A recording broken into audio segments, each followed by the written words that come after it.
আসসালামু আলাইকুম সম্মানিত দর্শক শ্রোতা ভাই ও বন্ধুগণ, এখন আপনাদেরকে দেখাচ্ছি অরিজিনাল থাই জাতের পাঙ্গাস মাছের পোনা। যারা বর্তমান সময়ে মাছের খামার করতে চান তারা এরকম ভালো সাইজের ভালো মানের থাই জাতের পাঙ্গাস মাছের পোনা ক্রয় করতে পারবেন।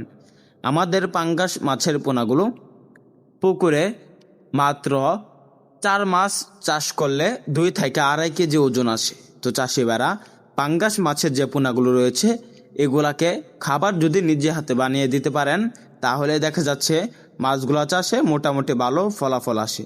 তো চাষিবারা আমাদের ভিডিওতে দেখানো এই নিয়মে আপনারা খাবার বানিয়ে দিবেন, নিজে হাতে বানানো খাবার পুকুরে দিবেন।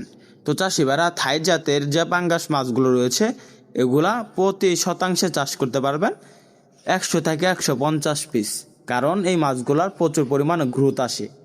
আর অবশ্যই এরকম বড় সাইজের মাছের পোনা ক্রয় করবেন, কেননা এরকম বড় সাইজের মাছের পোনা ক্রয় করলে দেখা যাচ্ছে পুকুরে মাছগুলো মারা যায় না বা নষ্ট হয় না। এই মাছগুলো যতগুলা পোনা ছাড়বেন অতগুলা পোনা পুকুরে টিকবে। তো চাষিবারা এই মাছগুলোকে কি খাবার দিবেন যদি নিজে হাতে খাবার না বানান?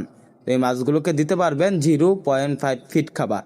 তো চাষিবারা আমাদের যে মাছগুলো রয়েছে এই মাছগুলো আপনারা মিশ্রভাবে চাষ করতে পারবেন। মিশ্রভাবে চাষে দেখা যাচ্ছে সাথে চাষ করতে পারবেন আমাদের উন্নত মানের যে দেশি শিং মাছের পোনাগুলো রয়েছে এইগুলা চাষ করতে পারবেন। তো চাষিবারা আমাদের এখান থেকে মাছের পোনা ক্রয় করুন, মাছ চাষের সকল আকার তথ্য পরামর্শ জানুন। তো চাষিবারা মিশ্রভাবে চাষ করলে কি হয়? মিশ্রভাবে মাছগুলো চাষ করলে দেখা যাচ্ছে এই মাছগুলোকে আপনার অন্য কোনো খাবার দিতে হবে না। শিং মাছগুলো বিনা খরচে বড় হয়ে উঠবে থাই পাঙ্গাস মাছের সাথে মিশ্রভাবে চাষ করলে।